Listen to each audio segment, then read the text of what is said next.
We are live. We are live. We are live. Welcome, folks. Welcome, welcome, welcome. We're to a brand new Haiti Biz News Show, and it is a somber one. Right?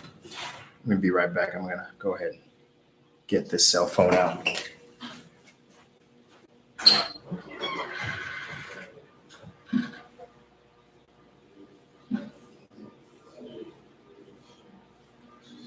It's live right now. I'll go inside to Messenger with the Facebook share messenger.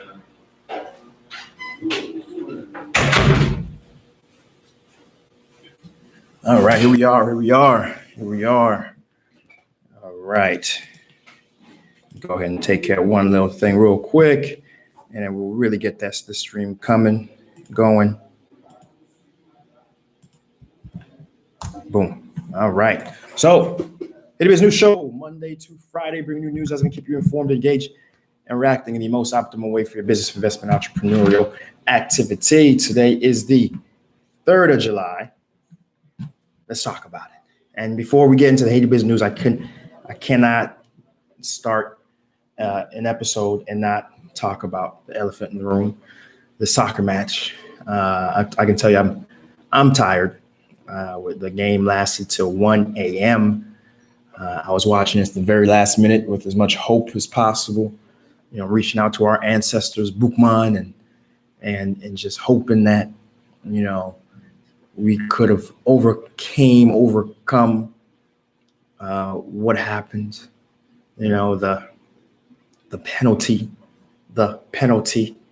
right? A lot of folks will look at that penalty, and a lot of folks have. And I've seen some comments from even Mexican fans and diehard Mexican fans, and they're like, "Man, you know what?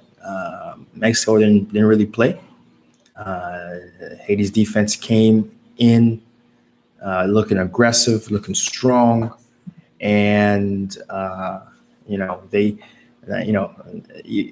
some folks even comment, some of the players weren't too happy with how they won, right? I'm sure they'll take the win, right? But some of those guys weren't too happy with the way they won because it's very questionable how because we played hard. We had some really clean looks at the goal.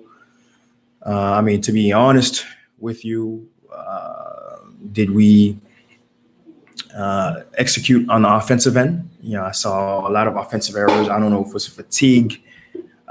Certainly the Mexico played a full court press, or Haiti played more of a, inside zone. And so it was certainly disappointing, but I tell you what, Haiti's team is young. All these guys are under 30. The only guy who was over 30 was the goalie. And the goalie, goalies can go on, for years up until 40, right? And so it's a young team. And one of the differences of this team, again, many of these players are playing the European league, so they're used to playing with the very top competitors. As a whole, there is no one dominating star. There was not one ego. It was just a whole entire unit that was functioning. And I got to tell you, a lot of folks came into this, looking at Mexico and say, we're going to get swept. It's going to be 3-4, goals and to 0. And the fact that we were able to keep them scoreless for an entire regulation match, right? And it took overtime and a very questionable call by a ref to, have a slip down to a loss. I can't ask for, I would never ask for a loss, but if I could ask for a sort of loss, that's the sort of loss I would ask for because, listen, we didn't let any legitimate goals in. We played a hard defense, and again, I just wish we had a few really good looks, and for different reasons we couldn't get that ball in the net, and it was frustrating. I could tell you, that being in Haiti, we had folks out here. We had a band ready outside of my apartment. We had some Haitian, a band ready to go if we had won that game. I mean, the Zuzus, they had the, yo, it would have been a freaking party if we had won last night in Haiti. Let me tell you, we had folks ready to go the whole night. But unfortunately, we were denied it. There's always next year. And I think one thing for sure, the biggest positive out of this is just the amount of patriotism that this team brought about, the amount of patriotism that this team, put together was phenomenal, right? So let's move into the news story. But first things first.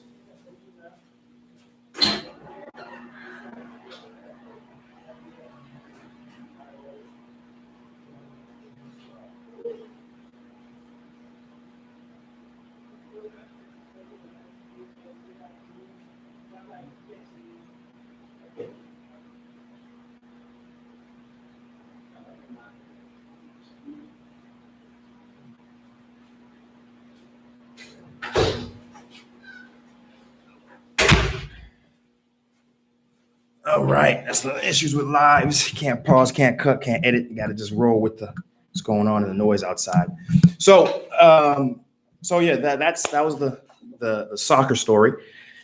And so again, I'd love to hear y'all comments. Let's see if we got anybody.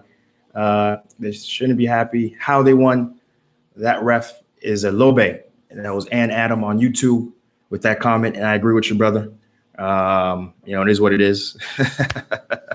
We'll see the next international competition. And again, it was just really great to see the overall patriotism that Haitian showed all across the world. And the fact that, I think a lot of folks, last comment, I think a lot of folks wanted us to win because we know how to party. When we win, and the rah-rahs I was seeing in the streets of New York, the rah-rahs I was seeing in the streets of Boston, even blunts were coming in and they're like, yo, this is a fun atmosphere. Like, I think a lot of folks wanted us to win because they wanted to join with our party and the way we were celebrating. Ain't nobody celebrating like Haitians, no matter what, you know what I mean? And so I think a lot of folks were really rooting for us just for that. But again, we're denied it because of a ref, and so it is what it is. We got next year. And we got Nate Lassure over on Facebook telling me good morning, my brother. Haiti came very close, shocking the world.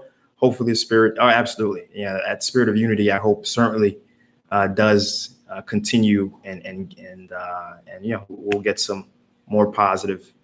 Mike Obel, we wanted to celebrate. I'm telling you, that was the biggest shame, man. I wanted that 0-0 to happen. I wanted us to go to shootout and win that. But, again, we're denied it, is what it is.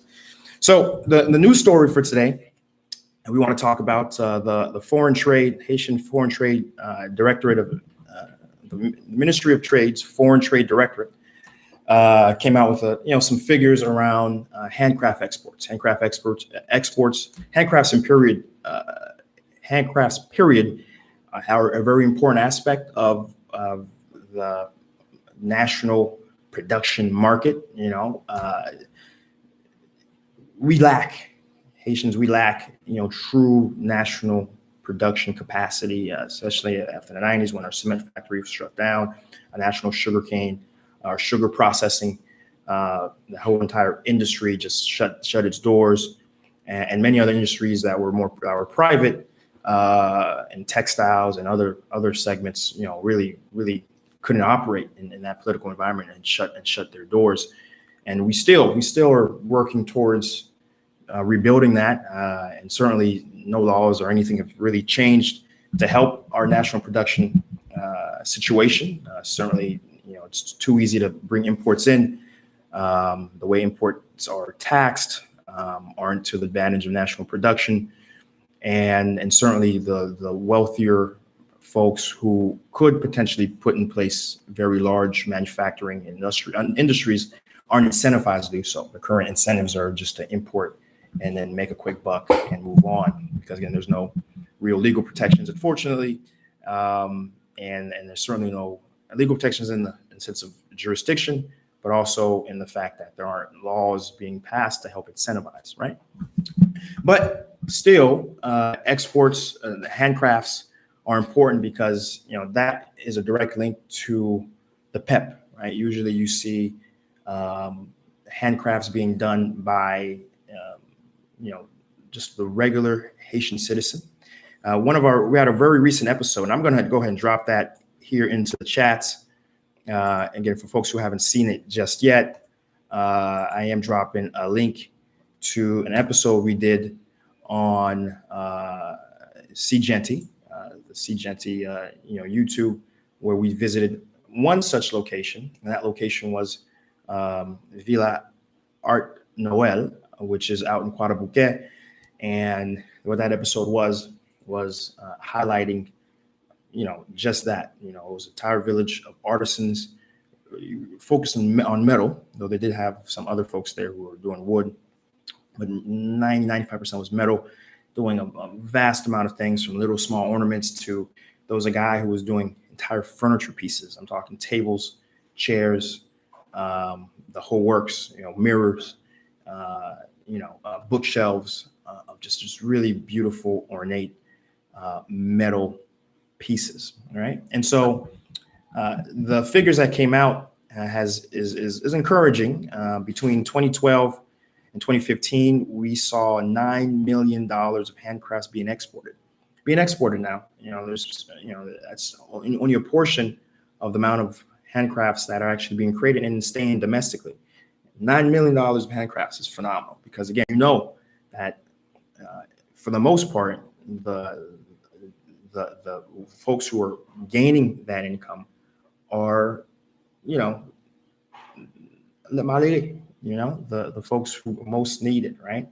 And it's been certainly improved because there's certain organizations that exist. And what I'm gonna do here, I'm gonna go ahead and in the chat, I'm gonna go ahead and drop. And for my folks watching my IG, you really want to switch over to Facebook or YouTube because you can get these links and keep up. And what I'm gonna do is I'm gonna drop in a few of these. Let's see, drop that menu hotel options. Okay, so what I'm gonna do is I'm gonna go ahead and drop.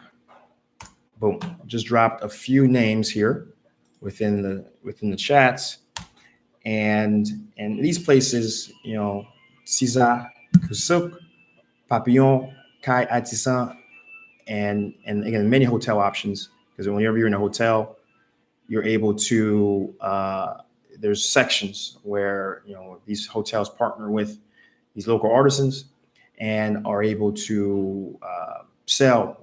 Whatever sold will ultimately go back to the artisan that allowed the hotel to feature. And again, it's many of these hotels have that, right? Many of these hotels, Marriott has them, the Cameron, the resort has them, Hotel Kinam. I mean, they all have a section where you can get local art, right? And so those organizations, for example, Papillon, they have an actual infrastructure where local artisans will come and provide their goods, and literally there's an online portal that you can buy. You can buy these products and get it delivered stateside, on your behalf, directly to your door. In many of these cases, and so it's this sort of infrastructure that's critical, that's important, and that's helped this figure from 2012 until 2015, $9 million of exports, right? So which is phenomenal, and again, the categories of these sort of decorative items, these handcrafts, metal, straw, cut iron, plastic cups, paper mache, glass, wood, steel, right? And so it's a very large category of goods, and they've been doing a phenomenal, great job of creating them, and ultimately there's been many partners on the ground that have helped really promote and push and grow that sector. And so that's certainly an avenue, and this is my analysis here. We'll wrap it up.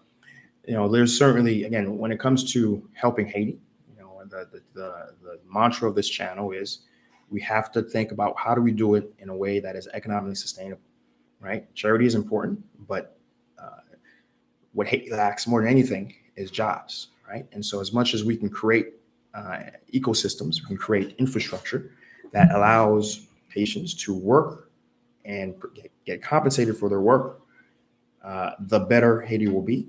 And certainly handcrafts.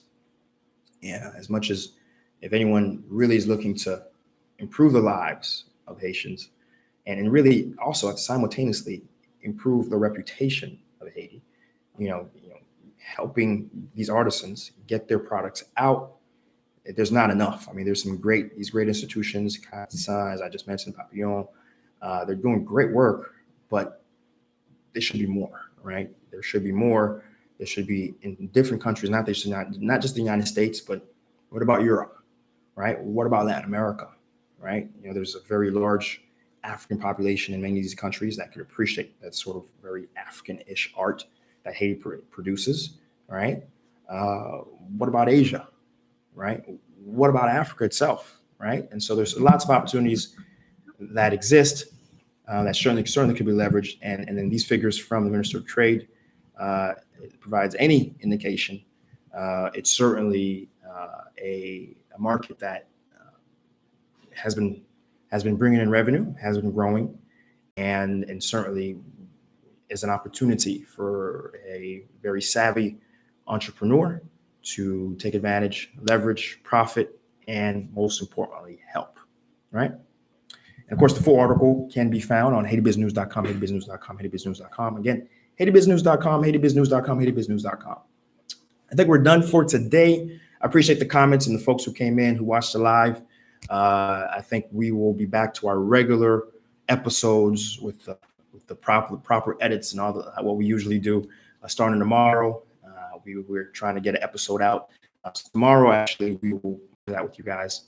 And again, next week I'm going to be stateside. I'm seriously thinking about doing a sort of meetup with a lot of you folks who are watching over there.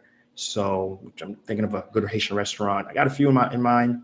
Thinking about doing that. If you guys think it's a good idea as well, I'd love to get some confirmation. Send me a message. Let me know it's something I should do. Right. And again, like we do every day here, Monday through Friday, bringing y'all news that's going to impact, inform, and hopefully inspire and help take it to the next level. Help Haiti take it to the next level, including you to the next level. We'll be back at it again. Again, wait. Before we say back at it again, hit that subscribe button, hit that notification, hit that share, right? Leave a comment. I like to argue. and now we'll be back at it again until we're back at it again. All right, folks. Peace.